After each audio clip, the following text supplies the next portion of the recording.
Hello, and welcome to Depth Perception. We discuss movies and dive into how films direct the way we experience them. We create a perception of sound, a perception of sight, with a dimension of mind. We move into a land of both shadow and substance, of themes and ideas. I am Mr. Vosley, and again, joined by K-Max. It's a wonderful Saturday night. And Tin Man. Greetings. So, episode 12, brought to you by the movie The Night of the Hunter. Night of the Hunter is a 1955 film directed by Charles Laughton and starring Robert Mitchum, Shelley Winters, Lillian Gish. It is about a serial killer who poses as a preacher and pursues two children in an attempt to get his hands on $10,000 of stolen cash hidden by their late father. So I wanted to bring up right away how things happen for a reason. Things happen when they're supposed to. And sometimes it's something little, like in regards to this podcast. So right now, Tin Man is getting over a cold. And one of the side effects is that he sounds exactly like Harry Powell. It don't sound exactly like. Let's hear it. Even right now, you sound like him. Hold on. It was with this left hand. Holy cow. It was with this left hand that old brother Cain struck the blow that laid his brother low. H-A-T-E. An old brother left hand. Look, he's about to win. L-O-V-E. I'm a little bit terrified. Sorry. That was not a recording. That was actually Tin Man. Okay, now you have to say leaning. I have to sing it? You don't have to sing it. Just you can say the word once. Leaning. Oh my God. Leaning on the everlasting arm. He's going to call me going up black nose tonight. Singing like that. Yeah. You're going to sit outside your window. Oh, no, please don't. Oh, man. Man, that is exact. Did you stumble across that in pre-production or? No, because I kept watching the movie, so I kept like humming it, and I started like singing it, and then I woke up and I'm like, oh man, I'm gonna lose my voice. It was like, what'd I say, Saturday? It was Wednesday. I almost lost my voice completely. Oh my goodness. And then I'm like, I went out to Michigan to visit one friend from the mission. Okay. He had a surgery, and so me and Mikey, we went out to visit him, and I couldn't agree on any of the music he picked. Oh, and so boy. we ended up picking like old country. Yeah. You know, like some Garth Brooks and Tim McGraw type music. And I'm like, oh man, I can hit some of these low notes. So I'm like, oh man, that's like, but if I got higher, it would like, it would die out. I'm like, oh, I can't. like, my God, I'm Robert Mitchum. Oh no. And now I have the voice. Oh, that's excellent. So anybody out there who's seen the movie, you're going to be like, oh, yeah, okay. That sounds exact. Yeah. I thought he had his phone up to the microphone. You came in talking like that, and I was like, oh, I have to wait for K-Max to hear this one. You picked it up right away. Well, I said it. I texted to you guys. I'm sorry. It's going to sound stupid because my voice is all messed up. I remember that. But yeah, and I was like... Did you come in saying lines from the movie? I told him, I was like, yeah, I can kind of say it. It sounds like a L-O-V-E. It's like, oh, man. It's like... Man, now you're setting the bar way too high. Way too high. We're just going to end it there. Yeah, that's probably not, man. There you have it. Get. Night of the Hunter. The whole episode. Hope you enjoyed it. We are efficient. efficient. E-F-F-I-C. All right. Until next time. This was Depth Perception. Well, anyways, one of the other reasons I thought it was, things happen for a reason, is that this movie has themes on, well, it includes a yummy payoff. You got themes on childhood, motherhood, fatherhood, and our religion. So it kind of encapsulates everything that we've talked about in movies up until this point. So that was one of the other reasons that I thought it was cool that we're watching this right now. Oh, yeah. All right. So before this week that you guys watched the movie, you guys hadn't seen it before then, right? I had not. Correct. Same. Okay. So I'll give my initial reactions when I first watched it a couple of years ago now. And right away, things were jumping out. You're able to dissect it with some thematic tools. Lighting was a huge one, shadow, silhouette, etc. And of course, with the religious background and kind of coming from an artsy background in school, I was able to just enjoy everything that was put out in front of me. And I thought it was a very tight movie. And I can't remember if I actually put it in my top 50 movies. I don't remember. That list is fluid anyway, but either way, it belonged in there.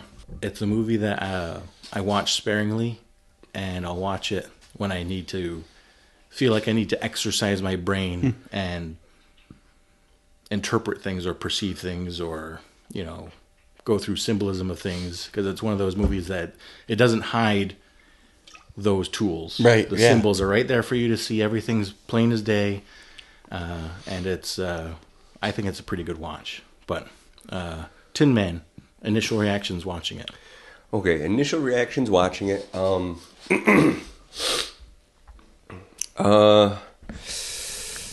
I hadn't watched a movie from the 50s in a while, so there's a few things that to me initially were a little distracting.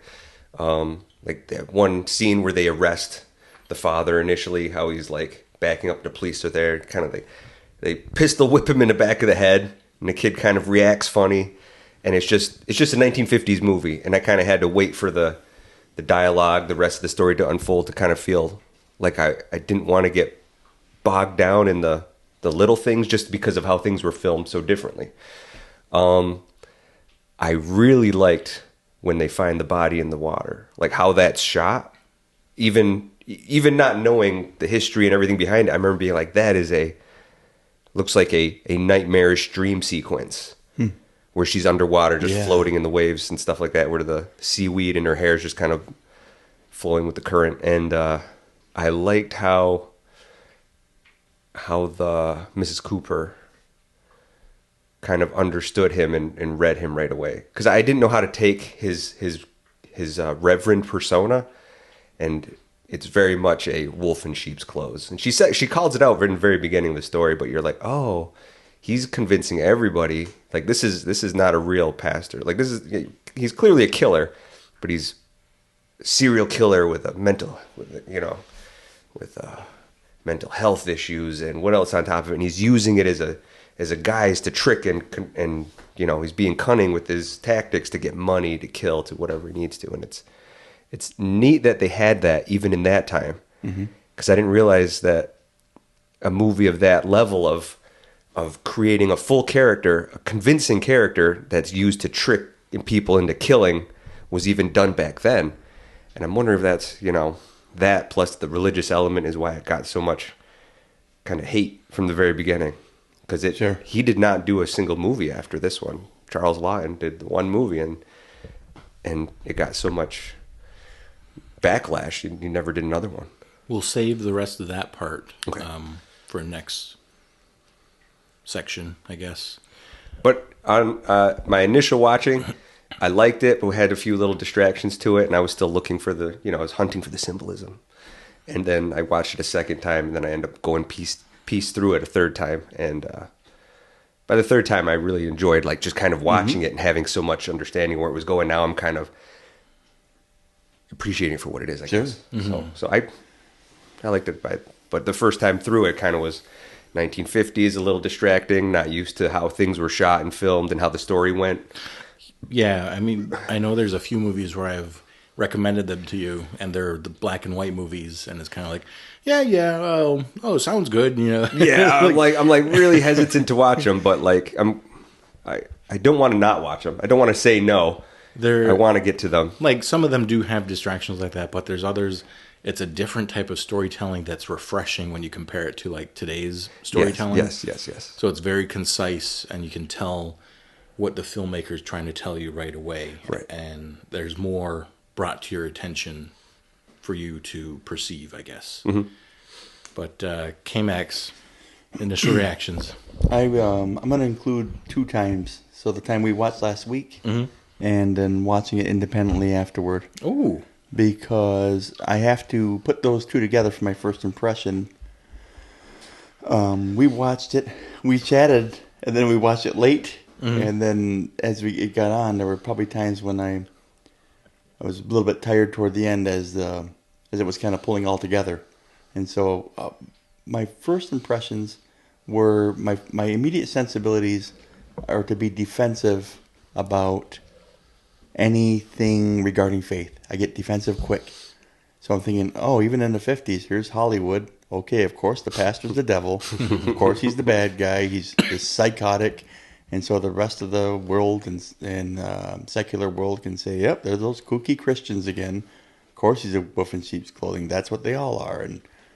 But then as it went along, I thought, yay for this movie, because now it's calling out all the things that I want to call about organized religion and the veneer of it and the deception of it and all the things an unbelieving world finds unbelievable about a church and about God and a man of God. And so I thought, later on, I was like, this is actually great. Not very much unlike Mother. When I watched it the first time and then watch it again, and I'm like, wait a minute here. I'm kind of a fan of this filmmaker for calling out some of the tradition and some of the pageantry. And that's what I felt this was. But the guy was all veneer, and yet you could see that he was clearly deceiving people, almost more of like a satanic character. Yeah. Like I'm going to put just enough truth in there so that I can deceive you, and then I'm really going like doggone serial killer, crying out loud. That's first impression. I liked it though. I did see too. I think you saw.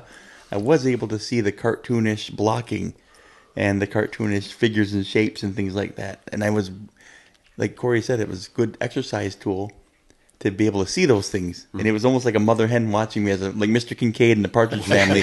Corey's over there stroking his chin, looking, saying, yes, that's good.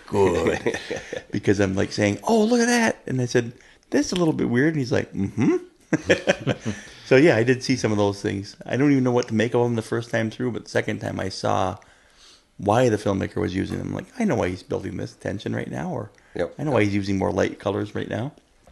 Really good. And I think that was part of, during the time that it was released, it took a lot of heat.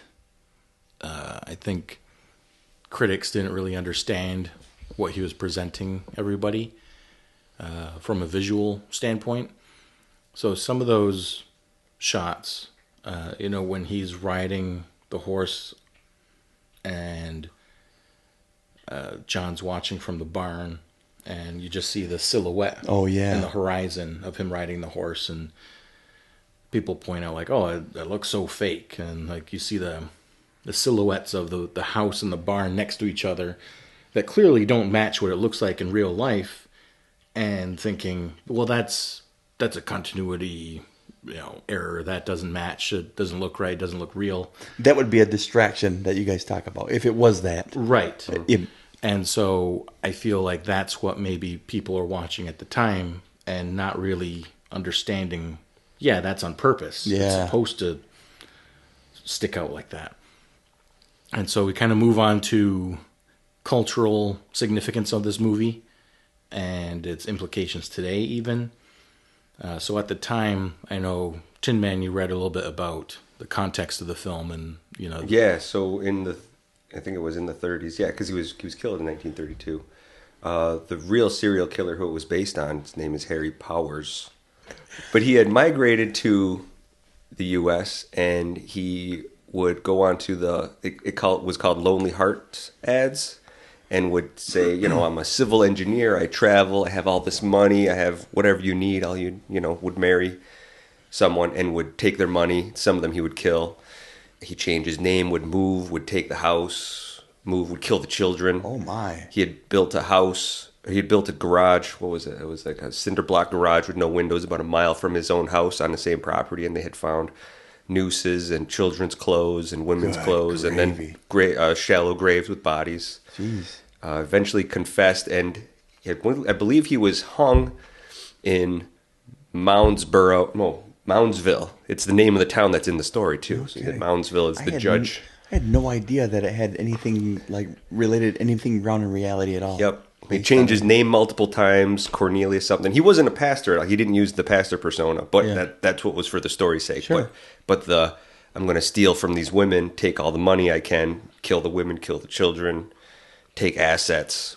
I think it even came as close as Olean, New York. Oh my goodness. He was scheduled to marry a woman from Olean. Bonaventure. And he had taken all her money, and before they had got to meet up for the wedding, and he had fled. Or so he's like, oh, I got the money, I don't need to stick around, and left. So he had a couple different names. Cornelius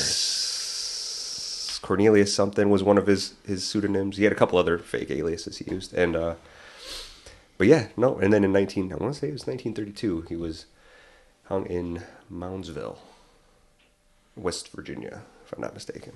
So yeah, no, real, based on a real person. At least that part of his life. I'm sure it was kind of big news enough for them to keep tabs of that, and then kind of twisted in the religious persona because of the director's history. And you kind of had a theory or thought about, the director not really being appreciated for this movie, and then soon after, I don't think he lived too much longer after this movie was released. Charles Lawton. But you had kind of made mention about his reasons for people panning the movie. And yeah, I kind of thought that. Like, that was my personal, like what in 1955 would people see this movie and not appreciate of it? And if it's giving pastors at all a bad name, it just looks, I don't know, like that's like initial, like you said it too, you were like, oh, here's Hollywood trying to paint it a certain way. But I think in those times we want to keep up the illusion, we want to keep up the, what's it called? So if it's gonna make us look bad, let's try to kind of shoot down the movie, even though in the end, the person who's actually looking for truth, the woman, Mrs. Cooper, who can see through him right away, she is the hero of the story. And just having, I wonder if it's because, Robert Mitchum being a handsome leading man playing this like a Satan character. Because he couldn't be more of a angel of light type of like character. Yeah. And I wanted to bring up some things from the movie that I'm not sure have beginnings before the movie was released, and that's the love-hate Knuckles. I know it's referenced on The Simpsons with Sideshow Bob, I believe. Yep, Sideshow Bob has the tattoo and at one point. Do the Right Thing. I think they even take the exact he kind of words from it. Yep, Spike Lee said he did too. Spike Lee listed this as one of his favorite movies, and he had him. It was like I forgot the character's name, but they were like brass knuckles, and it said, and it had like love and hate on one hand, and he even does like a hood version of Cain slew his brother, put him in the dirt. Yep. The idea of this villainous preacher, I feel like we are already familiar with that character, but did we know where it actually came from, like in pop culture? And I can't think of another example other than this one from when it could be. So I don't know if you guys happen to know an earlier example, but I feel like this movie kind of made that popular. The earliest example of like the preacher being the wolf in sheep's clothes type of character? I can't think of one. No. This is honestly the first, it seemed like the earliest film that I've seen with that. But you see a lot of examples after. Yeah, you see the guy, we just watched one the other day with Guy Pearce. We did? Yeah. The other day. The other day being like maybe up to 6 months ago. Yeah. Oh, Brimstone. Yeah. Yeah. almost like very, very similar. Very similar. Yeah. Coming after he's wearing the same girl. clothes the whole time. Yeah. And then the idea of religious critique in movies. I feel there's probably earlier examples of it, but I feel like this one really hit the nail on the head with its critique on religion. Mm-hmm. The cultural relevance I saw was not just like the religious one, but I saw like the whole idea of the patriarchy, like it took the women to stand up and see through it and stand up and give the women a voice. Yeah. So it was almost like not just the religious, because that's my first bent is to see that and get defensive, right? Mm-hmm. But then the fact that I told Corey, I said, well, look she's strong, she's doing the right thing, she's even disciplining the kids, get in here and wash your hands and not taking excuses. And then sees right through him and ends up being the hero. Yeah. So it's like, all right, it took a woman to stand up. So it's almost like the cultural relevance, especially during that time, would have been significant to say. Because the one uncle, Birdie? the drunk uncle, Birdie, finds the body but kind of knows what's going on. You can see him just rocking in his chair. Mm-hmm. They're going to blame me for it. Nobody's going to believe me. That's right. Like, it wasn't worth it to him to stand up to the story because he knew what the town viewed him. Well, what it feels like is that character you talked about in one of your early movies where the guy, Nick Cage or someone, there was a cop that if he could do the right thing, but it would cost him everything. Snake Eyes. And he counted the cost and he said, I'm going to do it. Yeah. Yep. Whereas this character is Uncle Birdie. Yep, Uncle Birdie. Said he counted the cost and he's sitting there rocking in the corner by himself. Yep. I felt that when I was watching that. I'm like, I had no idea. I couldn't remember the character, but I'm like, this is one of James's movies right here. Yeah, yep. That moment and I think we're faced with those moments with, do I do this? Yeah. It's going to cost me. Right. But again, it's that predicament right there. Maybe it's in earlier movies because this was 1955. Movies have been around for a bit. But seeing that on screen, you wonder, did these filmmakers kind of take how that was shot or that predicament, that internal conflict, and kind of, okay, I'm going to borrow that for my character here. Yeah. And it was neat too. That shot slowly pans into him as he's kind of talking to himself and rocking his chair. Slowly pans into him, and then slowly pans back out. It's kind of neat because you can see them like he gets to the conclusion, and once he gets there, he's like, he can't do it. He takes another sip and keeps rocking, and the camera backs back. No, I didn't even. It's slow. Well, that comes back to what's on here and how directors, how filmmakers influence how we watch and consume their movies. Yeah, I didn't even realize that. Yeah, dirty sons of guns. How dare you make me feel? And with the cultural significance relating to today, aside from religion, fatherhood, you kind of touched on it a little bit, but the grown-up males in this movie are just not great. The original dad, killed people and stole $10,000 and then put the burden on his son. On his son, yeah. And even the little girl, even. Yeah. Both of you. Yeah. And then he was like, this money's yours, son. Yeah. The girl gets nothing, apparently. And, of course, Robert Mitchum's character, and then Birdie, the town drunk, and the other male, the Walter Spoon. Yeah. Walt Spoon. Oh, jeepers. I'll circle back to him because I think he's included for a reason. But other than that, no real upstanding male characters. Right. So, right. A little something on fatherhood there. Yeah. And it's kind of like, you think back on the 50s, the 30s, whenever this movie took place. Oh, yeah. And you think I can see that getting backlash on that. Mm-hmm. Just that, painting it in that picture, too. But you think of traditional families, mother, father, and you think of today and you think of, a lot of single parents. And now you compare this depiction to today, and it's kind of like, well, were there a lot of single parents back then? Or were there a lot of absent fathers back then? Fathers in jail, fathers just not present with their family.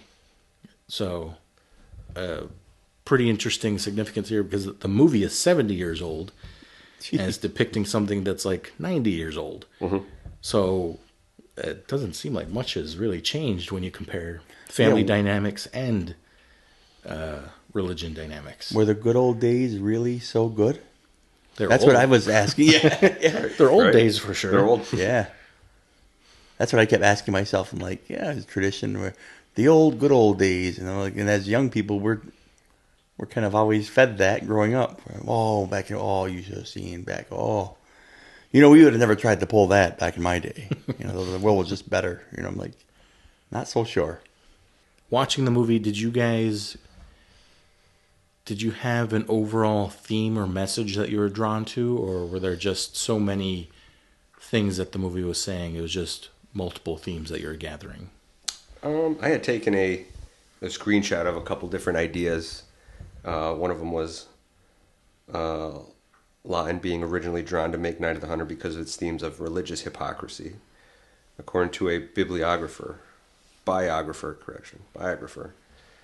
Lawton believed the church was responsible for him spending most of his time being possibly homosexual or bisexual, being in the closet because of how unforgiving the church was. That's in play, but I don't know if it's a complete theme in my eyes, at least. I don't know. The good versus evil being at play is kind of cool because it shows up so many times. The black and white throughout the whole story shows up so many times.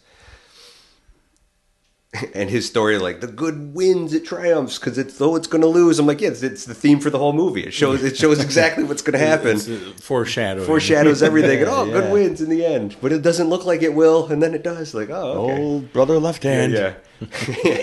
Gravy. With this left hand. That was a recording this time. No, K-Max, did you pick up like a central theme, or did you have a collection of them? It shifted. The central theme I thought was, oh, look, how original. Bashing organized religion. Until I became a fan of it, then the theme switched, and that's what stuck with me. It still sticks with me, is that I'm on board. It seems like what it was criticizing and making the point to make it its central theme, the fact that pageantry and tradition and veneers do not reflect genuine faith, what's in the heart. You can't see it, what's in the heart. You see it with actions, with not words or the flashy looks of the black suit. Right. You see it with action like you do with the lady at the end. And when I saw her and the way she handled things and how the filmmaker created her the hero, of the heroine, which is always a weird term to me. She was the narcotic of the she was the hero, and then I'm thinking, what does she represent? Well, she represents authentic faith, the actual faith that like the Bible speaks of. Mm-hmm. If I'm gonna come to the central theme and say, this is a reflection of be authentic, don't be fake, don't trust fake, don't trust the flashy, trust what you see acted out every day. And she had those kids just doing the hard things, So yeah, that was kind of it. It was like a shifting theme from, oh, here we go, to, get them. Yeah. At first, I picking up on several different themes: religious critique, family dynamics, and after watching the movie this time, I feel like I tried to rake up all of the themes and figure out which one they kind of clumped into, and I settled on that the proper upbringing of children is rooted in grace. And the reason I focused this theme on the children is that you had Miss Cooper in the beginning breaking we'll talk about the fourth wall later also, but she's talking to the audience, in the sky, kind of addressing like the children, including like the false prophets and that type of thing. But then at the end, also talking about, the children abide and you show them the right way, and they abide. And the inclusion of the love and hate is this battle of which one do you use to raise your child. Is it fear and whatever the preacher and the father were teaching in the beginning, or is it love with the grace of Miss Cooper bringing them in and raising them correctly? So that's, for right now, that's where I landed on, is the proper upbringing of children is rooted in grace. And I like that. Obviously, the religion is kind of included in that, but for me, it wasn't so much about the religion per se, and it was more about like the faith and the bringing up people proper. I love when you say grace, because I think so many people have this idea that grace means easy. This means total, just I'm going to give and give and give. And when we see her character, her grace is personified with her kind of like almost stern and strictness. Mm-hmm. But it's real strictness. It's not like I'm going to yell at you to try to manipulate you. I'm trying. Right. I want good for you. Right. I want to raise you right. I have a heart for you. It's real. And grace looks like organization, structure, and actual. You know what I mean? Not just we think like accountability. God, yeah. Well, that's it. The first thing she says to him is, "Well, I'll give you a bath. Is what I'm going to give you." That's something right. along those lines. Yeah. And I think to myself, grace isn't always just a get out of jail free card, right? And I think that's what, man, talk about religious commentary right there is I think there's days that I play with grace like it's just a get out of jail free card. So anyway, I just thought that was worth note. I wanted to dive into the thematic tools that are used throughout the movie. I'm going to kind of go through them one at a time here, as best we can anyway. They kind of flow into one another. Let's open that up then. I'm a child. I had to find a way to open this recording. I saw you're going to move the microphone away, and then you just dove right into it. Yeah, I figured, let's go. Tin Man, what do you say? Should we open up the first chapter of thematic tools with characterization? Let's do it. I wish you would have said it like the character. What would he say? How would he say it? Well, I know how he would say it. How would you open up the can? With which hand? This is a carbonated water? No, it's a straight up... With this right hand.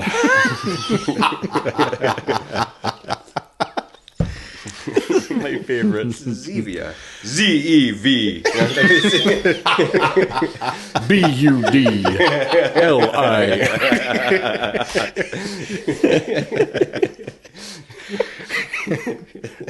No, it is some girly water he's drinking.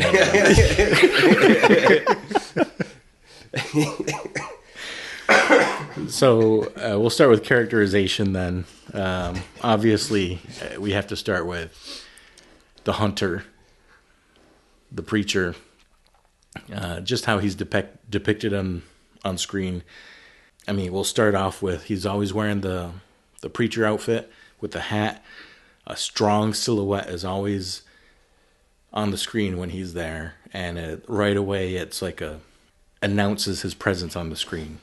And if you're watching this and you're young, like I've heard other people say that, I was this many years old and it was on TV and I watched it and I was so scared of the preacher. And I feel like part of that is because when he's depicted, it's a strong, dark silhouette. And there's always these defining characteristics with him, like he's singing or that deep voice. He's always in control of every scene that he's in until the end. He's carrying around the switchblade. He's got very strong opinions. He's got tattoos on his knuckles. There's just so much about him that's you can latch onto and be, I guess, afraid of. I'm not sure how scary it is to today's audience, but just the ideas behind his characterization are intimidating. Do you guys have thoughts on his character before I talk about it a little bit more? Yeah, he has very much he's got like a deep voice. He's a very handsome guy. You know, like they had picked him up to being a strong leading man character for the 50s even. And he has like a repertoire that he uses to convince everyone of his notoriety and his position. States everyone, I'm a reverend. He has that story that he's rehearsed. It's a rehearsed story with love and hate tattoos, why he has them. It's kind of like this icebreaker that he uses to get everyone to go, oh, okay, he's a pastor. And he says it with all the pageantry of Billy Graham, revival.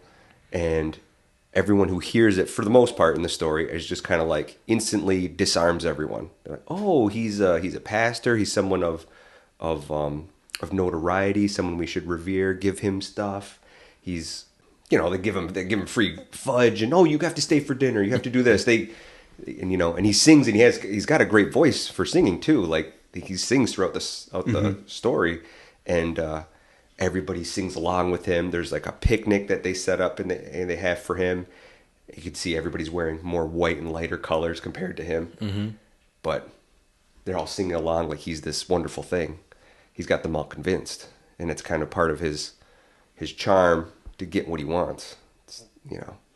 I wanted to point out, you brought up the scene where he's singing outside and everyone's kind of gathered around. I thought about the title Night of the Hunter at that point. You think hunter, and this idea that, predator and prey.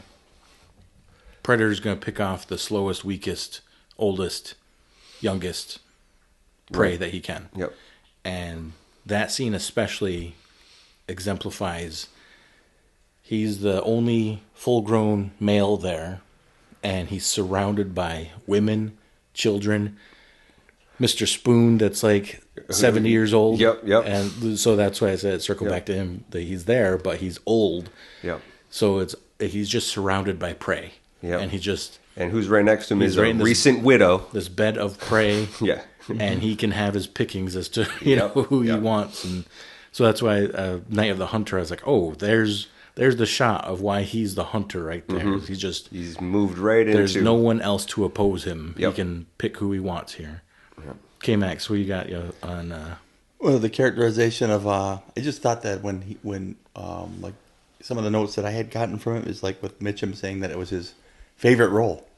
Really? He said it was his favorite role, and think of all the movies he's been in. You know what I mean? Yeah. And then the fact that Stephen King said, I think Corey mentioned this last week when we were watching it, that he's one of his favorite villains, this character.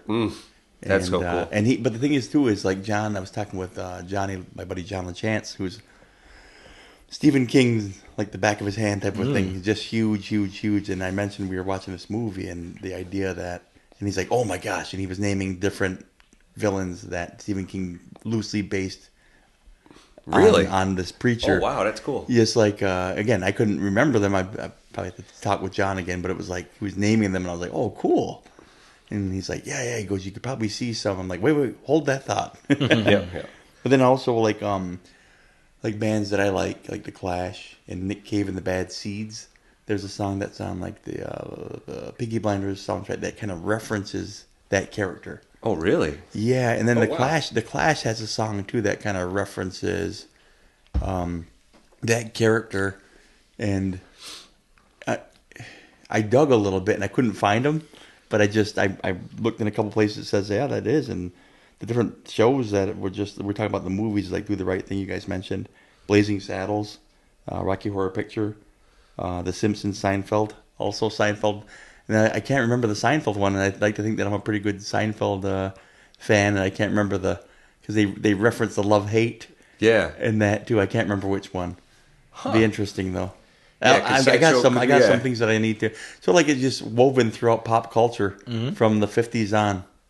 And it didn't ever get the due, or didn't get the credit it was due. I feel like through all of it, it was just people just kind of word of mouth found out about the movie and got the references, or they didn't, and they just kind of got the message behind what people were referencing and took it from there. Because we've all seen these references in pop culture, but maybe not have realized that it could have been rooted right here in this movie. Yeah, it's almost like a victim of cancel culture before cancel culture. Yeah. Does that make any sense? You know what I mean? Like, no, yep, it got canceled. yeah, like because oddly enough, almost like the other side of the coin of what people are getting canceled for now. It's like you're trying to be too fundamental, too dogmatic, and we're just so far. We don't want accountability. So how dare you try to put accountability on us? You're canceled. Right. Well, right. back then it was, oh, how dare you, how dare you pick on organized religion like this? We're going to cancel you. Mm-hmm. Which it sounds like, I didn't do any reading on how it was received, but it sounds like... It just was negative. At least the few that I looked at was so like panned. received so negatively that he didn't want to deal with it after that. Because he was I think he was a writer-director for stage plays. Oh, I see. So it was like a Broadway type thing. And so some of the scenes, Didn't they're I tell built you that like last week? a I said Broadway that. set. I told like, Vaz that last week. The we were one watching. where he's talking to her, talking to the Willa, and he's going to kill her, and she like goes, the money wasn't there, was it? Like, I know you didn't. The money wasn't in the water. She's like, but you were brought to me to to love me, and he's like kind of reaching up in the sky, like he goes, she knows too much. He's very soliloquy. Yes, he's about to just. He's like, and then she shows up dead after that. Yeah. Or the car starts right after that. You hear the car start. The boy wakes up and looks outside. And the car's like off in the fog. Yeah. But she goes, the water, like that's when he slaps her and she keeps talking. Yeah. So how it's set up though, it's like the A-frame of the room, and it's all dark in the corners, and he's kind of looking up, and that's when she reveals she knows too much to him, and that's when he gets rid of her. But it's built like a stage of a play. Hold that. See, I didn't say that line because I was waiting for Vaz to say, hold that thought. Well, like I said, a lot of these things weave into one another, these tools. Oh, yeah. And that's why I think it's so strong and it's so easy to perceive everything that's being shown to you. And everything is very black and white. How about the characterization of what is her name? Rachel Cooper. Well, that's so the Mrs. lady, Cooper, yeah, the woman at the end. Yeah. So she starts off she's the first person you see. Mm-hmm. In the sky. And she's in the sky, and it's all stars and night, and it's almost like she's reading a bedtime story, and the kids are almost about to sleep. And the song that plays is Dreams, Dreams. You know, you hear kids singing about going to sleep and stuff. The characterization of her is like, I think in that time was a kind of a rebellish type character because of how strong she is as a woman, opposing men, taking on the role, hey, I'm going to raise these children, I'm going to make sure that they're taken care of and done right. Like I got both roles. Yes, she takes both roles. There's no one else in the house, it's just her. And she does like not only the best she can, but like the best you can ask of anyone to take care of the children. To the point of holding guard with a shotgun at night, knowing that he's out there waiting for her. Mm-hmm. And that she's like, if I have to kill this man because I need to protect these kids, so be it. That's pretty badass. You know, she's doing the Atticus Finch, you know, out in front of the house with a shotgun. You know, like if need be, I will put someone down, but the kids are need to be protected, and I'm going to do it, whether it means I'm going to die or not. You know, like it's a very cool, strong character who holds up the values of the religion that it's supposed to be representing, as opposed to the wolf who's got everyone convinced. You know, all of his lies. Oh, she ran away. You know, you killed her. She's in the river, and you know, and you chase these kids around because you're going to get the money from them, and if that means you killing the kids, that was his plan. You know, so it's cool seeing her in that role being taken up. You know, even if it is an older woman against whoever it needs to be. I thought it was cool. I really liked her character. Yeah. She really held exactly what you wanted out of that person who's going to fight this guy in this realm. It's going to be all the light you can possibly bring to all that darkness, I guess. Yeah, it was for the first half of the movie. It was just this unopposed figure hunting down these children, and then finally she shows up and it feels like the story balances out. Like, oh, we have a contender here. Yep. Player 2 has entered the lobby. Yep. And he also comes in with his left hand. He starts that rehearsed story to try to convince everyone. He's like, oh well, I need to convince this person of my authority and my understanding. I need to put myself up here and show them. So I'm going to do that. My rehearsed line. That's how he captured them. That's how he did it. That's how he did it in whatever Moundsville, whatever it was that he was with Willa and the spoons. And so he tries it on that woman. She sees through it. Like, she stops him halfway through it. Like, stops. Like, she stops him, ignores him. Just like, nah, he's not a pastor. Like he's not a real. Like, she sees it right away. And that was cool. She just cuts him off because she saw it right through it. Yeah, you said pretty much everything that I would have said about her. Oh, okay, yeah. K-Max, you got anything to... I do have another thing. I do have one more thing. Oh, go ahead. You go first. No, I'm going to just add something, then you go back, then come back to me. I'll say this. She probably had the foresight that my mom has. If you have tattoos, there's no possible way you can be godly. So keep going, please, and then I'll come back to me. I love my mother with all my heart. Wait until I was 50. You got the mark of the beast, too? That's right, yeah. It's this cross that says love on it. No, they're just nines. No, they're not. They're just nines. It says D bar D. Yeah. That's Simpsons reference, obviously. D bar D. Oh, okay. The Bart. The Bart. I will say this. There is a scene where she's holding guard with the shotgun, and he's out past the fence, and he starts singing that song. Yeah, oh, that's that right. Song. That's later. Okay, fine. Yeah. So my thing is the perfect contrast to him, right? Just the perfect contrast. Yep. Like you have all dark and all light. Mm-hmm. And then just like from the start, I'll read this so I don't want to get it wrong. When you're little, you have more endurance than God has ever to grant you again. Children are men at its strongest. They abide.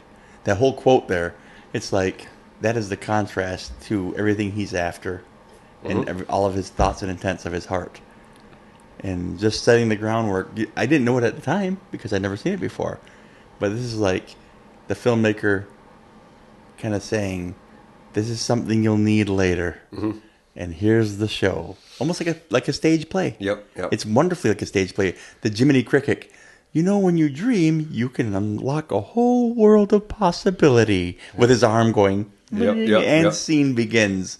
And then grabbing his umbrella, like I told you. You know what I mean? Yep. And come back next time. I'm like, that was kind of her character was like, see what unfolds, and then you'll see me again in the next act. Yep. The what she says as they open to the scene, because the scene when the movie starts, it's like a helicopter overhead view of the kids playing hide and go seek and then finding that first body. The last thing she says is a verse about beware of false prophets. Yeah, because they're like ravening wolves, a wolf in sheep's clothes. And I was like, I think I kind of brushed past that the first time I watched it because how much that meant for his character right after that. And like as the story opens up. The use of her characterization is significant that she's a female in the 50s portraying someone in the 30s. A spinster. Yeah. Like an old widow, just a busybody, if you will. Mm-hmm. And she's the bearer of truth and wisdom. And again, my hero that saved the film for me, that turned it from being just another Hollywood film bashing Christianity.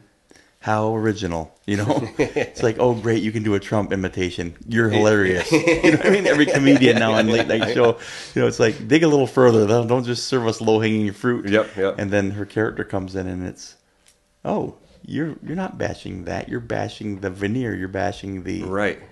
Who I bash in organized religion and in the church. Woe to you, Pharisees, scribes, hypocrites. Yes. Who devour widows' homes. Yes. That's fits right in there. I wanted, with the characterization of Rachel Cooper and Harry Powell, they overlap with the use of scripture and Bible. So to win people's trust, the preacher will recite verses and stories from the Bible. And there's a scene when Miss Cooper has all the kids together, and she reaches for the Bible. Yes. Okay. And instead of opening it, she just places her hand on it, and then kind of interprets in her own words. You know, I forget which story exactly she references, but she tells a story from the Bible, and it's more like so that the kids can understand, and it's not just spouting off, well, the Bible says X, Y, and Z right here. Right. It's not to wax eloquent. And she's right telling the meaning of those verses rather than reciting them. Mm-hmm. So putting meaning behind the words and not just the upfront Yeah, words. gosh, I love that. Yeah. Corey brought that up last week, and I was just thinking, that's where the rubber meets the road for me, as far as someone that quotes scripture. Right. Can you show me the meaning of it? Right. Can you demonstrate it?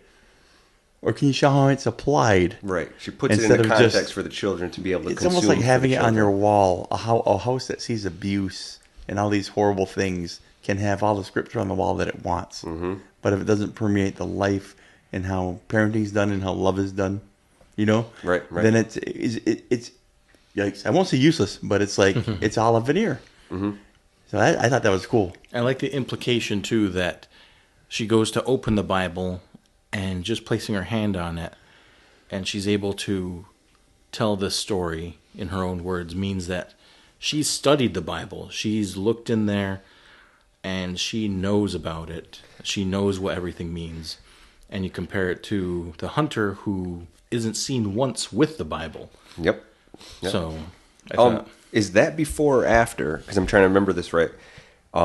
She goes to grab the Bible, and the boy runs off. And she was like... Oh, I did notice that. Like that scared him. And so she had to, like, bring him aside separately to try to, like, what's going on? She had to, like, kind of... Isn't it too, like, he related it to the preacher? Yes. Yeah, that's right. And so the Bible, like, he saw the Bible as something to be scared of, and she had to, like, kind of bring him in separately. And I don't... If it's before that scene, that might be why she has to talk like that to make reference to that. I want to take a second if I could. I know, just because this isn't the perfect flow, but I want to take a second if I could that is a wonderful allegory to, like, real world now, as far as someone who is in missions and youth mm-hmm. Is that so many people, like, you take out a Bible, it's right away like, oh, you're going to hit me with that, or you're going to bring me that, or how, I've seen that before, yep. and I'm going to run from it. Mm-hmm. When if they had the right person saying, I'm going to show you something that this is all about, that is not going to manipulate or hurt you or take from you or victimize you or somehow put you in a disadvantage. I'm going to show you what it's really about. Mm-hmm. What a lesson. And in that, boy, you wish the critics of the 50s would have just watched to the end at least. Right. Before panning if it. They're more concerned about the meaning and the truth behind it as opposed to the veneer of it. How does it make it like... It's almost interesting to talk about, like, we talk about content of the film itself all the time, but this one's almost more satisfying to me to talk about how it was received culturally at its time and why I'm watching it for the first time at 52 years old. It almost hits more of a meaning because it was so ill received. Yeah, seriously. Yeah. So I'm going to move from characterization and go into the use of black and white. And because color existed when this movie came out, it was chosen for black and white. Right. I was telling James, I think, before you got here, that you could watch this movie without any sound or dialogue and kind of loosely pick up what you need to know what's going on in the movie. Black is bad, white is good, and here's how they clash. Every time that the preacher's on the screen, there's harsh black and white, like mm-hmm. harsh lines, black versus white. And then when you have the other characters, it's mostly white on the screen or grayscale, and there's always this harshness whenever the preacher comes in, just by nature of him wearing the black and the hat, he just pops on the screen. You had the train coming in. Yeah, I remember that. You know, just the idea of this dark thing that's spewing dark smoke coming to infiltrate this poor little town. And we mentioned the scene in the bedroom where it looks like an A-frame. You can't really tell where things exist in the structure of this house, except there's light coming in at this angle and that angle, and then there's light on her only. Yep. Almost like a divine light on her as she's kind of giving her last words out before you know. And it shows up throughout the entire movie. Black versus white, love versus hate, trust versus distrust. And so if you added color to it, it just wouldn't be the same movie with the same messages or strength of message anyway. Yeah. Wizard of Oz, 1939. I was off. 5 years I was off. But 39, so 16 years later, after color movies were being made, did they still make this movie black and white intentionally? And that's interesting. Yeah. I feel like, I don't know if I've seen a movie that uses black and white for a better purpose. I mean, yeah, movies like Sin City, but it's almost like a purely visual, aesthetic rather than. Yeah, meaning. It's almost like they use it just to add the color, to make the color more pop. Because there's a few characters that are colored, or items that are colored in that movie, and it's supposed to be. And like just this idea of love versus hate and black versus white, just make it so all binary. So one is definitely the opposite of the other. Right. So if you were to add color, okay, well, what color is this versus that? And even at the end, black and white, it was Christmas time at the end. You had the snow, and that's kind of blanketing everything in this whiteness after they get rid of the preacher. Yep. So lighting, I think, was so the black and white kind of goes into lighting here. So we kind of mentioned there's odd lighting throughout it to emphasize certain things, and so we mentioned Willa. Yep. On the bed with the light that's coming from somewhere. Yeah, there's just a light on her face like that, just like straight down. And then we mention off in the distance the silhouette of the preacher on the horse, but is it a sunrise? I don't know, but it's right. Yeah, there's some kind of horizon. Yeah. It's backlit somehow. Yeah. And so I feel like lighting it works for the black and white, but that wouldn't exist if you made it color, right? Because then it's, well, how do you make it look like that? How do you put that stark a contrast if you have to add color now? You might as well just make the movie at night then, right? And and they did some of it takes place at night, but if you're gonna do that just to take the color out, if you make it a color movie, then might as well make it black and white to emphasize the meaning with your message, or the meaning with how you're portraying everything. You got anything else to add to the lighting? There was one scene I really liked, and one of the few reviews that I was able to find pointed it out, and it's where the light from outside the house casts the shadow of a windowsill that looks like it's the windowsill behind the boy, and he even looks at it like he's looking out the window, and that's when the preacher shows up and casts the big hat silhouette through the room. Oh yeah. And it's an odd scene setup. It's like set up so that the windows looks like it's painted on the wall, but again, it looks like it's a like a play. So it looked like how a stage would have been set. But it's a really cool setup because the big music comes in, when the preacher's like head and hat show up and cast against the wall. So that was a cool it definitely felt like a horror film in those moments. Yes, right. Yep. I liked when they were outside. I don't know if it was the kids. People were outside and they were looking inside, and it was so bright inside the building a couple times, and they were outside, kind of in the shadows. I didn't know if it was them or if it was the mom. There were a couple scenes. Maybe there was both when they're outside looking inside the house. It was just a nice frame and conversation happening inside that was nice and bright. And meanwhile, they were in the dark shadows there. Mm-hmm. It felt like there was something that I was supposed to catch there. That obviously I didn't. But I felt like I should be paying attention to this. There's something here. Remember to ask about that. So with lighting, creating silhouette throughout the movie, I feel like that's, they all kind of gel together here. The lighting, the use of black and white versus color, and then the silhouettes. We kind of mentioned a good portion of them already, but I wanted to bring up the house that Mrs. Cooper lives in and the barn next to it. Mm-hmm. I think at night you can even see one's white, one's black, even with the shadows and it being at night. And just the idea of it's just two singular buildings. There's no, like, it doesn't make sense the way that it's portrayed from a realism perspective. Mm-hmm. Yeah. So it's kind of, and I know a lot of people have said it's like expressionism. So it's made to emphasize the point that they're making. And so the idea that these silhouettes is, there's definitely something here and definitely something here.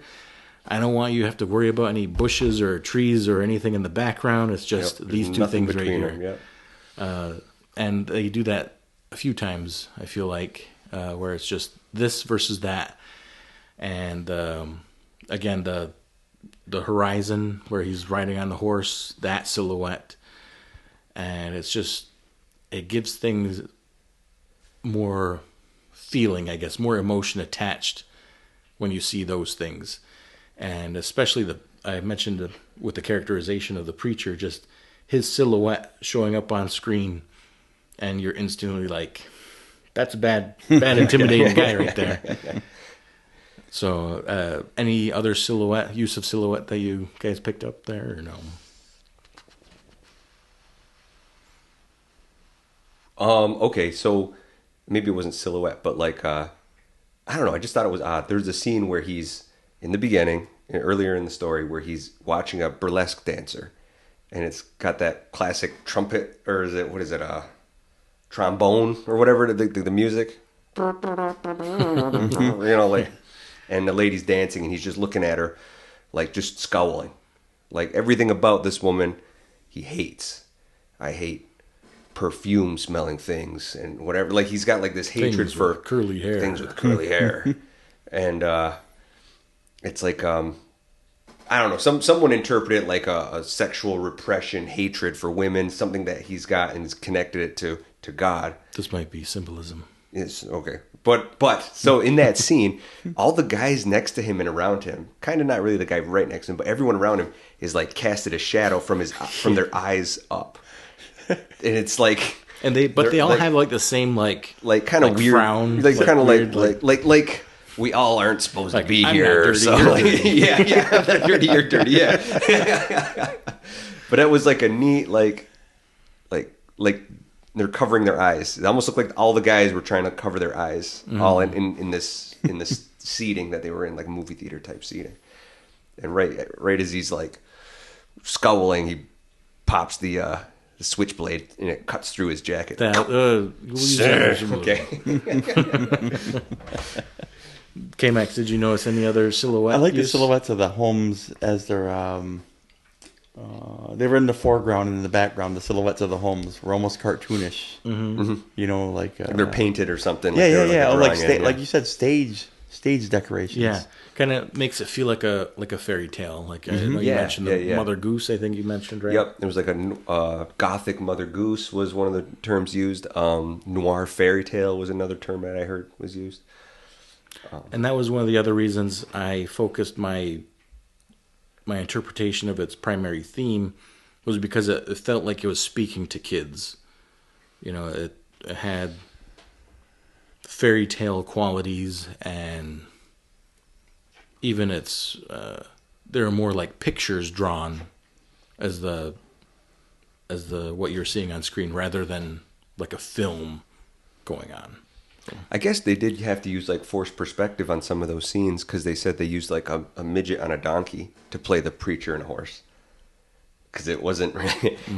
In order to get that shot just right, they were like, he couldn't be so big in the photo. We needed him smaller to look further out. So we had like a small horse, or they had a small donkey, and then like a very, very small person sitting on it with just his hat. So if you look real closely, it's a midget on a mule or something like that. It's brilliant. I don't know how PC. Oh, sorry. They had a little person on a mule. No offense to anyone. I honestly don't know what's PC for that, but... and then do you know K-Max? I don't know. It was great filmmaking though. Oh, he's running low on gas. Well, no, just to do to think of something like that, to think of a little detail like that. Yeah, was pretty interesting to me. This podcast is going to be exactly 2 minutes long. It's like Chris spoke. I just I hit delete. Well, we'll find out. There might be some extra. It'll be like, Chris, weren't you on this podcast? So I wanted to bring up callbacks also because this movie does feel nice and tight. Like, it doesn't feel like there's any loose ends. It feels like everything it presents you is neatly wrapped up by the end or is referenced so that, you don't feel like you forgot anything. It's all done when the movie's finished. So you had... This was kind of an odd one, but the way that the kid reacted when his dad was taken away, that reaction... It was like, no, Dad, no, or whatever. And at the end, when the preacher is taken down by the cops, he kind of does the same thing, but he goes to the father, quote, and kind of reenacts what he feels he should have done when his real dad did the same thing, when his real dad was taken down. So I don't know if you remember... Do you remember at the end? I don't remember the end. I remember distinctly when his real dad was taken out because I remember thinking it looked odd. Yeah, it was. So it's odd. It's odd again. It might have been intentional why it was so odd looking. Yeah, to me. Well, it's odd again at the end because they take down the preacher, and he runs over and starts to cover him, hug. So it was kind of like he's remembering how he didn't do anything when his real dad was taken away. And so this time, I don't know if he's, what's the word? It's not displacing. Projecting. Yeah. That situation repeating itself and what he could have done instead earlier when his real dad was taken away. That makes sense. I was curious about that, why he did what he did. Yeah. So I think that's the callback is they also asked him in the courthouse too to testify type of thing, and the kid doesn't say anything. That's Grace. Because Hate would have said no, lock him up. Yeah, he killed so and so. He's guilty. But Grace decides he just lets the law do what it may. He doesn't need to have his. Yeah. And then, were there any other forgiveness? I guess. So another callback to, I guess you could call it a callback, because Birdie being a fisherman. Oh yeah. So no one would have found the body in the lake if Birdie wasn't a fisherman and just happened to hook the boat or hit the car. Yeah. The skiff, right? Is that the word for it? Yeah. And weren't they on it? A little doing some fishing out there. Yep. Yeah. He's like, well, we're gonna go out fishing. We fix the skiff. Well, he fixed the skiff. Yeah. Mm-hmm. Less than a week. I have the skiff fixed. But he's fishing in that scene where it shows her. That was pretty wild. Where it shows her in the water with her hair flowing in the current. The fish hook comes down and gets snagged on the window of the car.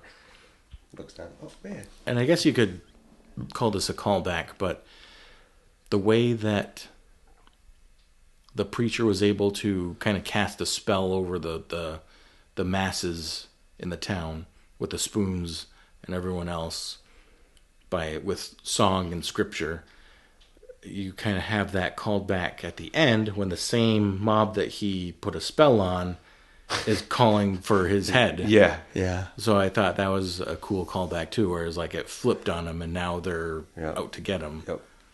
Were there any other callbacks that you guys noticed that something was shown to you earlier in the movie and then it either references it again or it comes full circle by the end? I like what you said when you said it was neat. It was a neat movie because it seems like they used all the guns they showed you went off. Mm-hmm. Right? Yeah. Like it seemed like everything that was shown was used. Right. There's nothing Chekhov's we're wondering gun. about. Yeah, Yeah. that's We're it. not wondering about what happened with that. What happened with that? Like, oh no, we know what happened. Yeah. Or why did they introduce this character? Yeah. Yep. Like, oh, that's why. Mm-hmm. I try to think about that as I was watching the second time. I'm like, be mindful of things that came on, but I think you guys talked about all of them that I could recall. I'm no master of symbolism and recall though, but I'm getting better at it, which is funny. Over the past few weeks, I've gotten better. It's like a muscle, and even the silly things that I've watched. You know what I mean? Like the silly movies and things like that I've watched, and even books that I've read. I've read a couple books since we've started doing these things, and I'm like, oh, I'll see that again, and there it is. And I'm like, oh, almost put a little post-it note in my book as I'm reading. So we'll start with you on this one then. How right. about use of breaking the fourth wall? I won't even say anything. I want to hear what. I mean, my thought was the Mrs. Hero in the beginning, kind of talking narrator-wise, the Jiminy Cricket type. Mm-hmm. I won't attempt it because we can always cut it out. We can always cut it in post. Listen, I won't even appear on this episode. I'm going to try to give something that can be used, actually. No, I thought that role, and I thought that the verses were like kind of presented almost as if, almost like, I guess how you, and they did have them printed like on the screen. So it's like, here's some things you'll need on this journey. We're going to send you on a journey, and here's some things you're going to need. And then having her as almost like a omniscient narrator, and then to appear, to me that feels fourth wall breaking to me. Oh, yeah. Like when you see her, oh, you're actually a person on here. Right. Again, it reminds me of that. There's other Disney characters that do that. That I can't think of them right now, of course, but like that do that. They, they're kind of in Genie. Yeah. Aladdin. What's his name? Does it in the beginning. He's Genie. selling his wares. Oh, it is the genie character, right? But he's selling his wares, and it like preludes. It's the story. Yeah. I think that was the one obvious one for me, like looking kind of forward, and I almost feel like the mom. Doesn't she do it at one point? The mom do something almost like almost to herself. She does, but it feels like it's to the audience. She does one where she confesses her sins with all the flames around her, and it's like a night revival. Yeah, maybe. But that's I'm not more sure. too. I think the only one that I feel certain with is that opening. That one is like it's move- just kind of her Yeah. face telling about the wolves in sheep's clothes. I guess. Yeah. So I'll move to Tin Man. How about the ending fourth wall break? Which one would where? I'm not sure. I remember. Okay. Well, okay. So Tin Man or K-Max, remember the ending was also a fourth wall break with the same character. Yeah. When, Christmas happens and she's kind of explaining how, kids pick up things and she said, what does she say? The children abide. Yeah.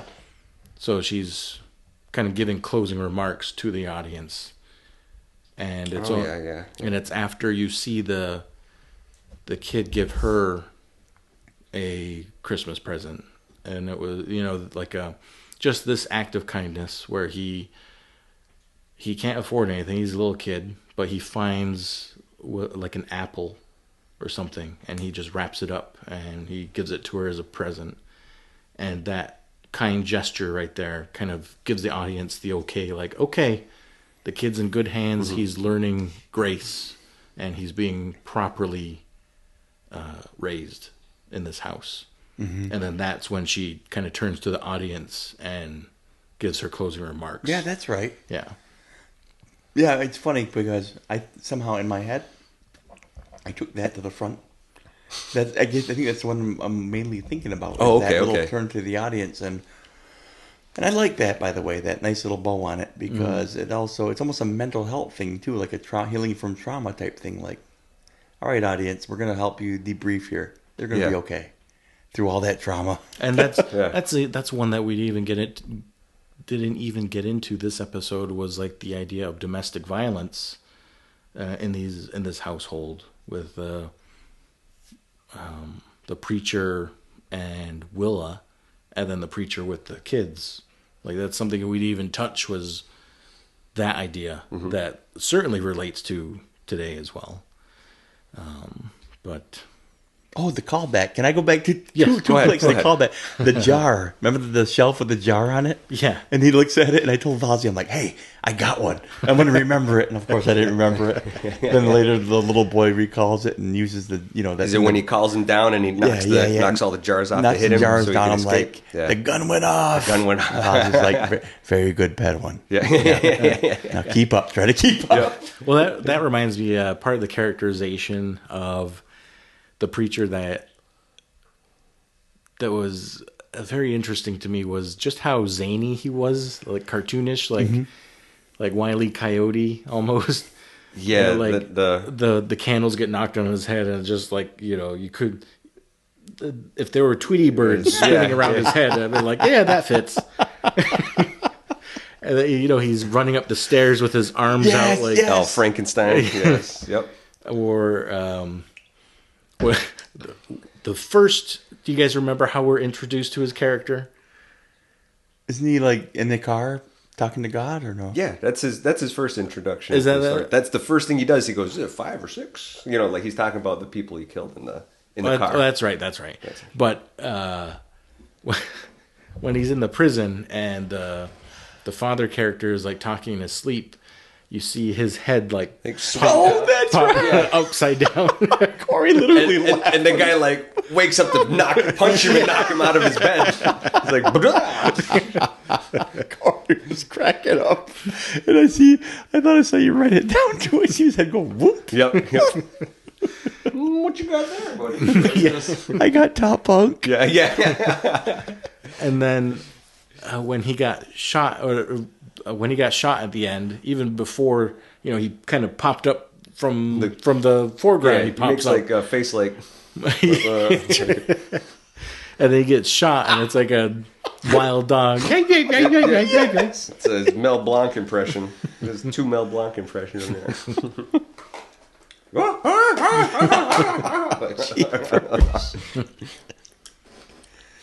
You kind of touched on it earlier, but use of song. Do you want to continue your thought on that? I do. After. The initial song in the movie is like dreams. They mention dreams, and it shows like the names showing up, the credits, and it's like starry night. It's like just night and stars.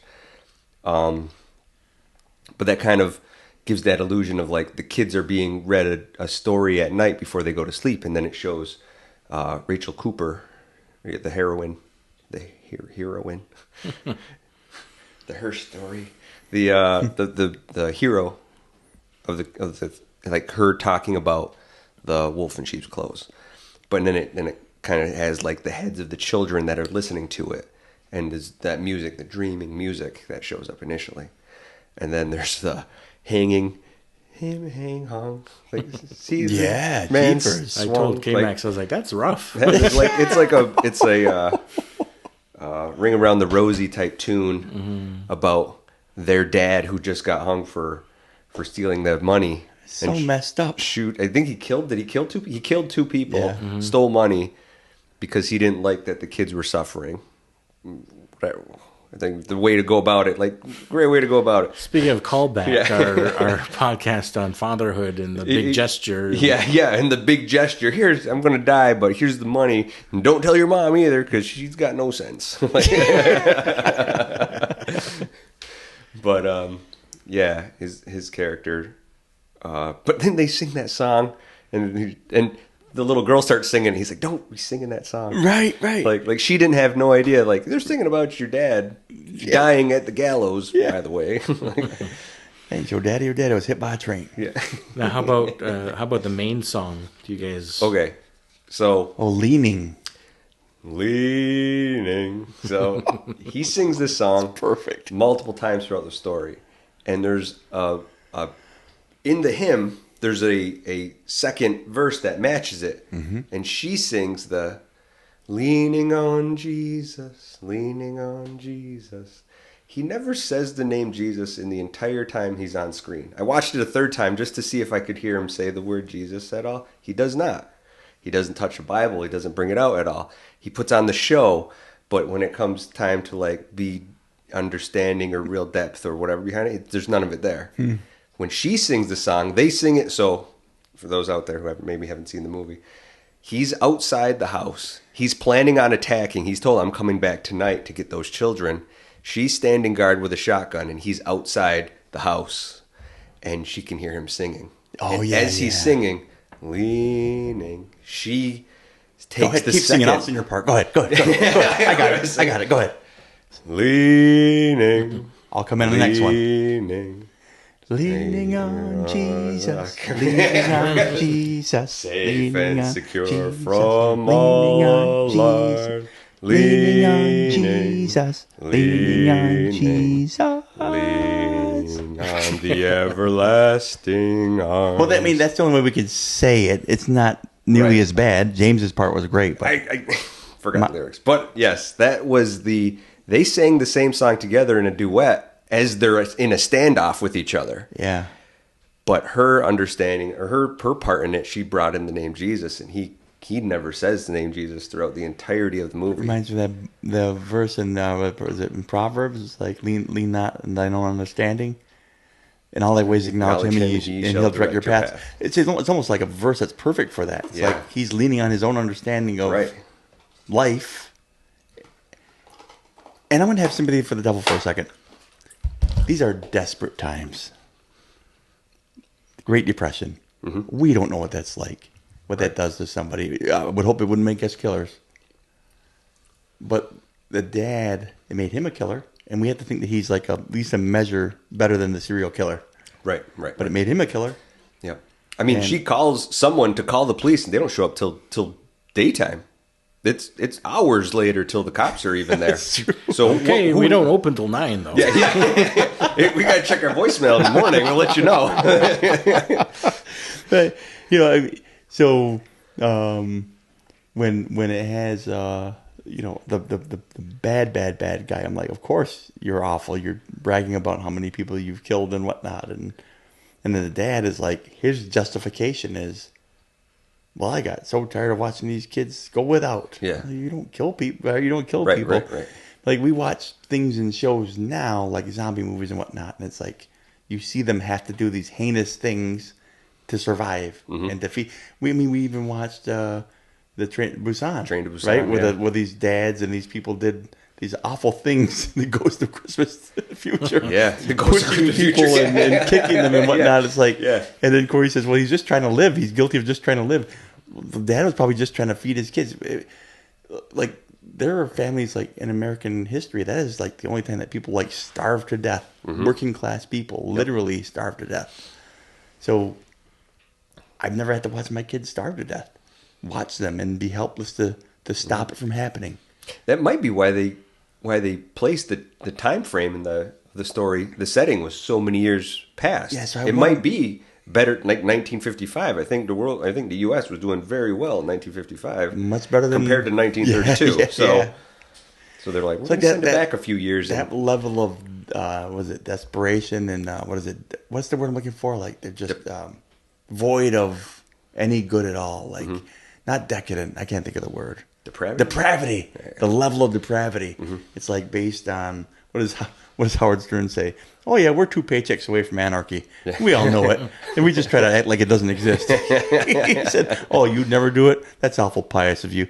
2 paychecks away. We're there. 2 paychecks. Huh? I like that. That's a good point. I mean, I don't believe him, but I don't want to believe that about myself. But no, I mean society as a whole, at all, possibly. Give everybody take the next 2 paychecks away. He goes, you got a Thunderdome. I don't know if that's the case or not. But. So the last thematic tool I wanted to bring up was symbolism. And so there's a few things throughout the movie that they don't need to be deep, but they symbolize certain things. And so I think, James, you had one. Going to have you bring it up after. Yeah. Oh, sorry. Okay. Well, the first part of the switchblade is just the shape of it. Like, looks like a cross. Mm-hmm. And there's the scene where he's in the prison and he's praying, but he's holding the switchblade. Yep, he's holding the knife as if it's a crucifix. Oh. And he's praying with it in his hands.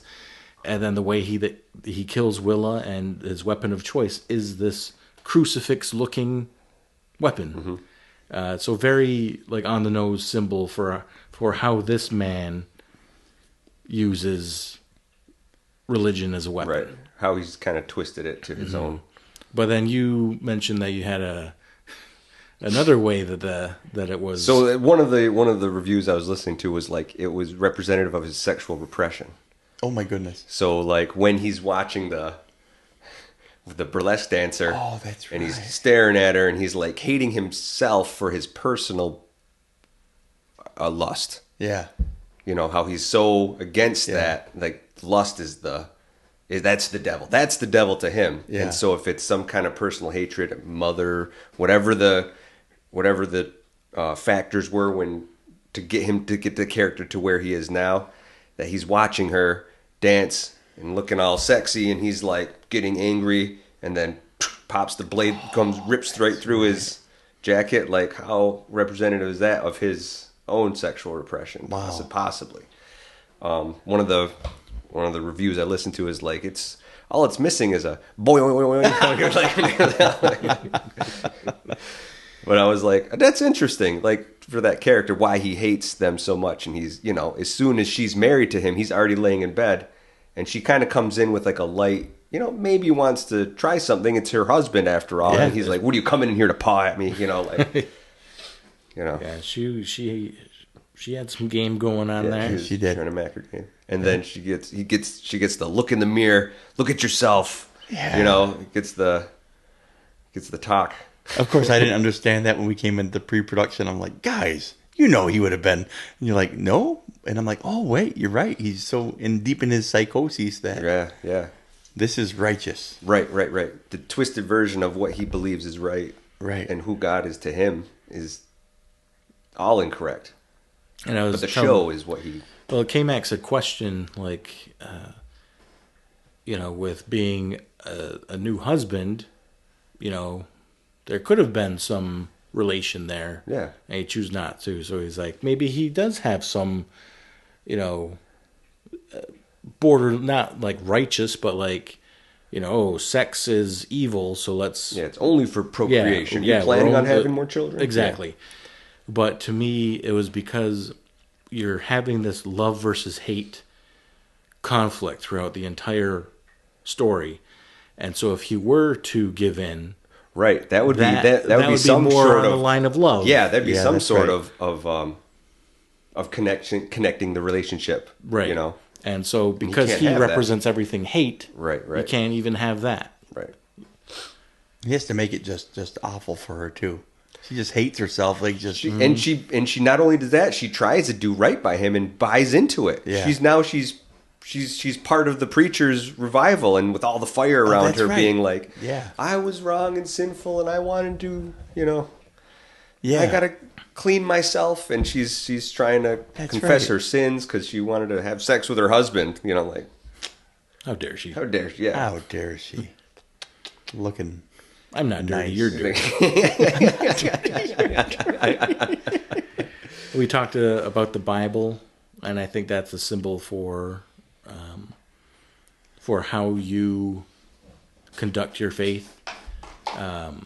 So we kind of explained that one already, though. Mm-hmm. You brought up the train too, Vaz. Yeah, the train for this evil that's coming to this poor town. Like, are you sure he's on that train? Those poor villagers. Bing, bang, boom. Bing, bang, boom. But the right after we talked about the Bible, the use of the barn I thought was pretty interesting. You have this house that's made for people and families, and then you have a barn that's meant for animals and not people. And so you end up with, towards the end, when she shoots him, he goes yiping into the barn like a wounded animal, and that's where they take him out from. That's where the cops take him out from, is the barn. Yeah. So I thought that was pretty interesting too. That's where he ends up, this predator, Oh yeah, almost like a fox in the hen house. How's that? There's a wolf. Wolf in the hen house. Yeah, the wolf. And I'm just like the shepherd shoots the wolf. That's right. That's right. Yeah, there you go. So fox/wolf in the hen house gets shot, yipes and yipes into the barn like an animal. What'd you guys think of the river? Oh, that was interesting. I think we brought up the shots, like the animals in the foreground as the kids went, like the bunny and then the turtles, frog. Mm-hmm. I didn't know what to make of it though. I saw them there. It's almost like it felt like it was like passing. It showed that they were passing some distance, crossing some distance. Yep. I didn't know the significance of those particular animals. The only thing I could get from it is that it looked like where they were at now was safe, or where they were supposed to be headed was correct. That's the only thing I got. Because he's trying to follow them, and he can't make it on the water, or whatever. I guess he couldn't swim, because they get the boat out into the water, and he like wades in a little bit. But he's any cartoon characters, like Corey says, he cartoon villain. Yep. It was terrifying. All his mask up to that point. When he almost caught him? Yeah, his character mask came off in a few of those moments. That was one of them. Yeah. But so the river itself, to me, you had on one side you had civilization with where you end up, and even I think their house to begin with was on the same side as this river, and the other river you see not civilization, and you see frogs and bunnies and, oh, that's right, and spider webs. And so to me it was just kind of like here's the line we're towing with these kids, is they're either going to become civilized, or they're just nature at that point.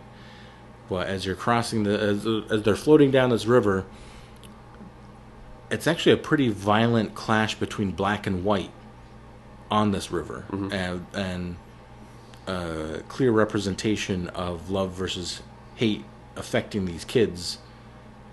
And the black and white I'm referring to is the light reflecting off of the water and the waves, and it's just almost like black and white static. But But it's so contrasting in the water as they're floating on it, and so it was just kind of to me a clear representation of their journey so far. And then they're deciding which shore are they going to land up on? Are they just going to be feral children living, just trying to figure out how to live, or are they going to become civilized and go on this shore and learn how to become people? So that was my thought on the river. I don't know if you guys have any other. No, I like that. It makes sense of it. The left being the civilization and people, and the right being more nature, right? Just Lord of the Flies if you go to the right. Yeah. And, I don't know if that's right or not, or what the filmmaker intended, but again, depth perception, that's just what I can offer. There was a good chunk of time. It wasn't just it wasn't just them leaving. It was them leaving and then still riding, then them sleeping, and then them going, and then there's a good amount of time where they're there. To me, it felt a little bit like safety and peace, like neutrality a little bit too. That's kind of how I felt too. Like it was they're okay here. He can't get to you here. This is safe passage. I got nervous when they hit the bank, though. Yeah, he's going to be standing there. Yeah. Cheapers. But yeah, so the river being black and white is just love and hate, and they're just kind of stuck in the middle, like you said. Sure, they're floating along safely a little bit and of gently, purgatory. But it's what are they what's gonna happen to them? And I mentioned earlier the use of snow at the end, kind of making sure everything's white now. There's no more blackness, there's no darkness left, and it's just white and snow and purity. And even hope, right? Hope, yeah. I know that's. I've been kind of re-listening to some of our earlier episodes. I know a big thing with how you watch movies is looking for the hope in the movies. I mean, that's a lot of what this movie is about is hope for the future of these children and how they're going to be raised and what they're going to hold as values, and that they can get away from the hate of this preacher. Gosh, and the trauma. Gosh, I mean, yeah. Hey, social commentary, the trauma that kids put up today that they see, Both and then we expect them to. So you expect them to sit Dramatically. through school, Yep. and learn this way, Yep. and perform, and then play sports, and then do If your that- homework. If that movie was filmed now, where your children are, one's killed in prison for murder, and your other parent starts marrying a guy who's trying to Certain get you to sociopath. turn back Yeah. on the lonely promise that your dad gave you before he died, just to kill your mother. Tell them where the bitcoins are hidden. Yeah. I don't know what bitcoins are. Where's the mine? right. Wow, that's good. That's heavy though, man. There's the hope right there. Yeah. So, I want to kind of lump up the last part of this here. This is our last movie on the religion chapter of our episodes here.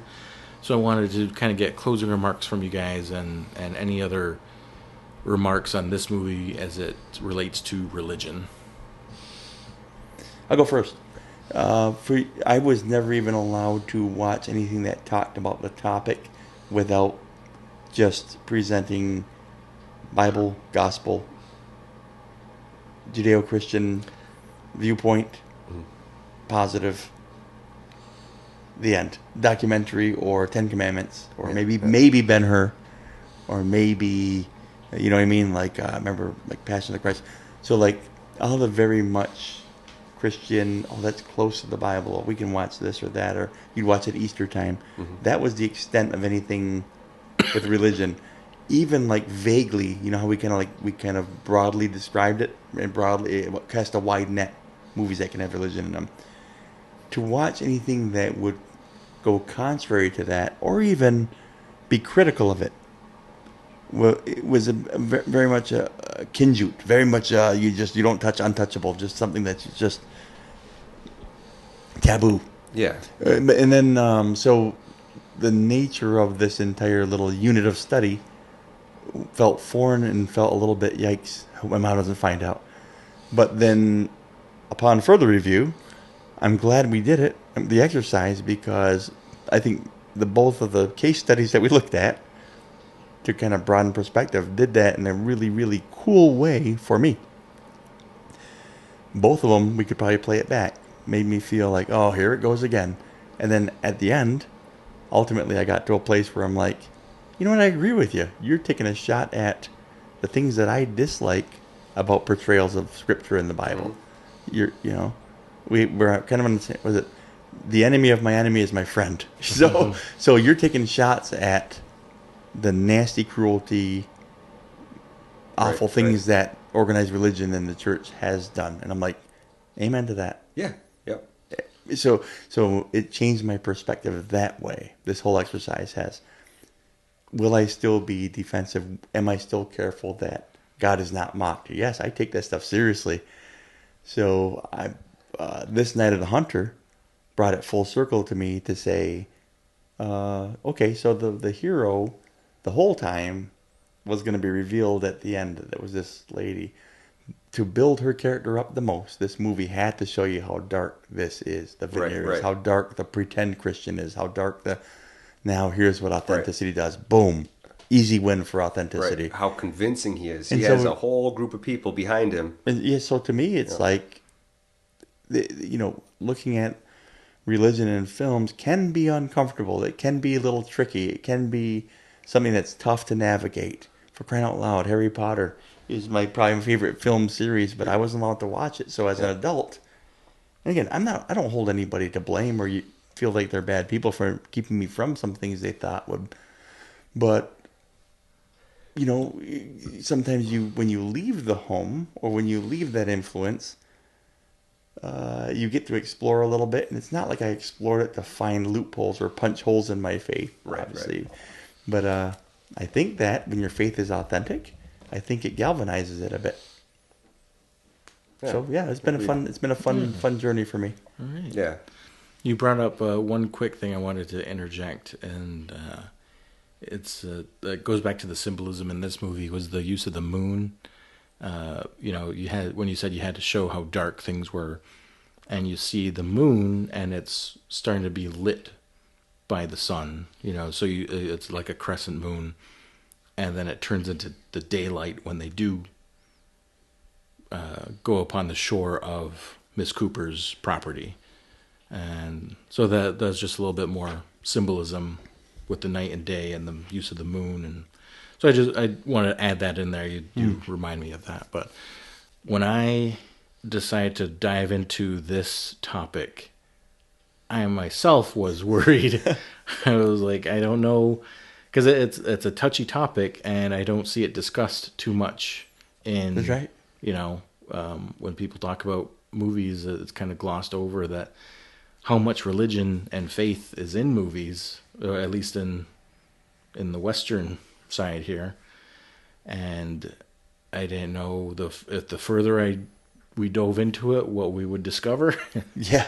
And I kind of had an idea of movies that did support it, but came at it with a kind of tough love, I guess, where it was, on first glance, like you said, it looks like it's trying to offend you, and it looks like it's trying to poke holes in what you believe in, and then you realize,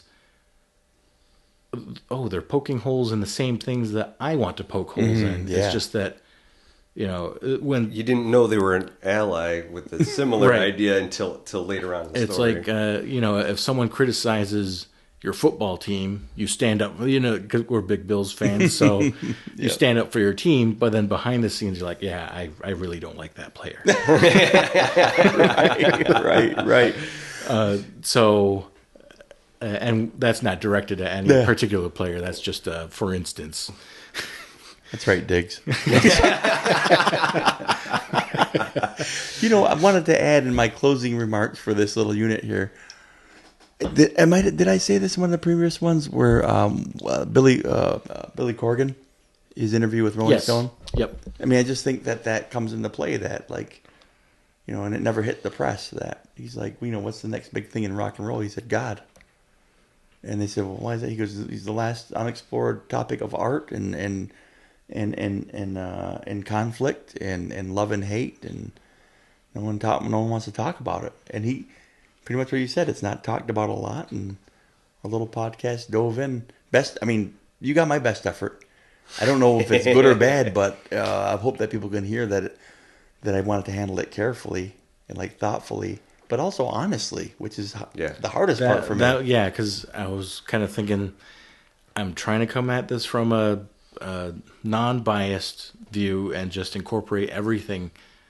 All the movies I can think of that they reference God or faith or have some sort of religion in it, and just see where it leads us. I didn't know if the tunnel goes up or down. Yeah, we didn't talk about it at all.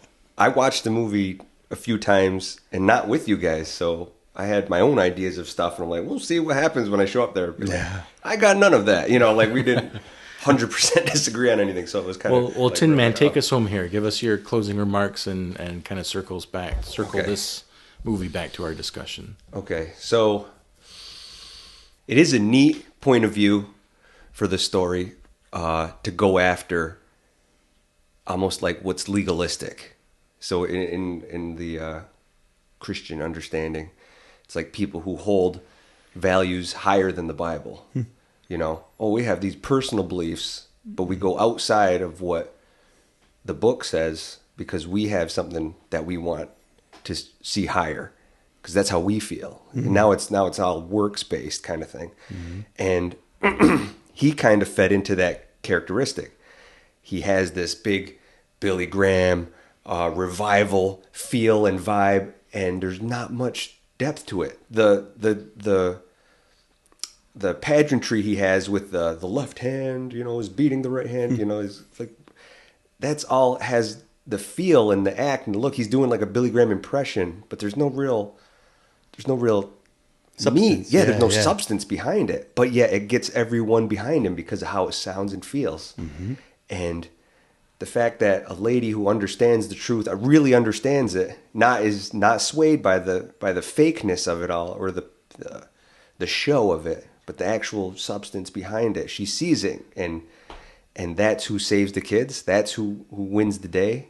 And it being a woman in that era, might be the taboo thing on it, why it was received so bad. But it was truth beating out the lie, the wolf in sheep's clothes. And it was such a neat story at the end of it, seeing as it is, seeing it in that frame, in that timeline, with such a cool actor playing a twisted role, and the kids being like hunted, like, oh, this guy's actually killing people in the story. Like and he's, how they used him, how his character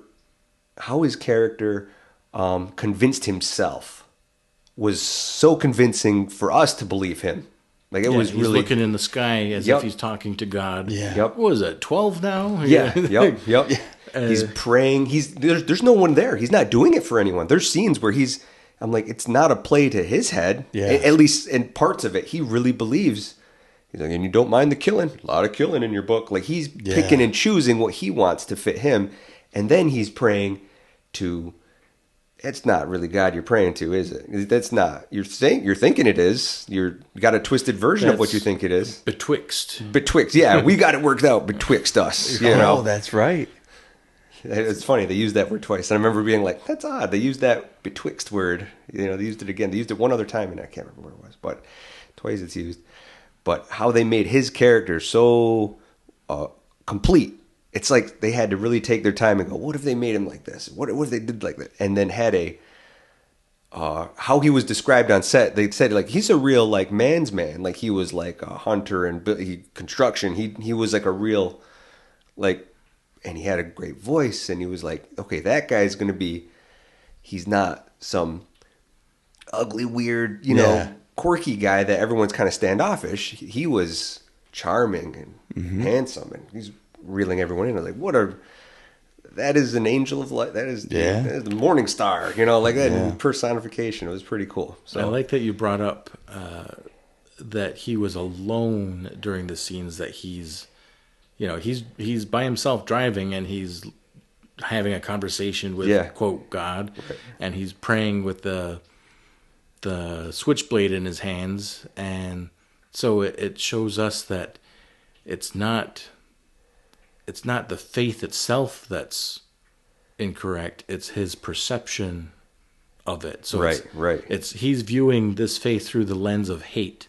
And you killed this and that because they did this. Okay, yep. I think then I'll follow that. Yep. And then you have the other interpretation with Ms. Cooper, and she's acting with love and grace instead. Mm-hmm.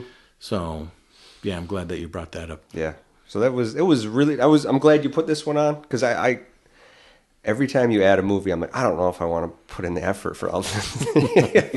And then I'm like, I got to sit down. So every time I sat down and watched it, I'm like, okay, I'm getting pieces of it. Watch a little bit more, watch a review, watch someone else's understanding of it, read a little bit, watch it again. I'm like, all right, that is cool. That's cool. That's why when I watch new movies, a lot of times I watch it once, give it time, watch it again, with kind of seeds of ideas that they might be trying to give me, and then dive into those instead of watching the movie for, strictly entertainment value. I'm trying to ingest what they're planting on the screen. Right. Mm-hmm.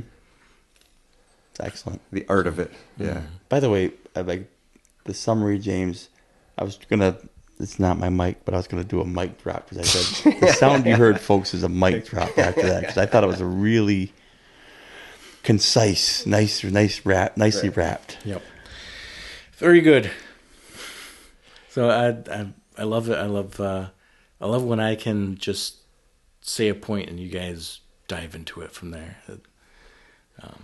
Hopefully we have more movies that are like that. Might be catching our stride out here. Yeah. How come Chris was only on for 30 seconds? So this was The Night of the Hunter, and this concludes the religion unit within our podcast here.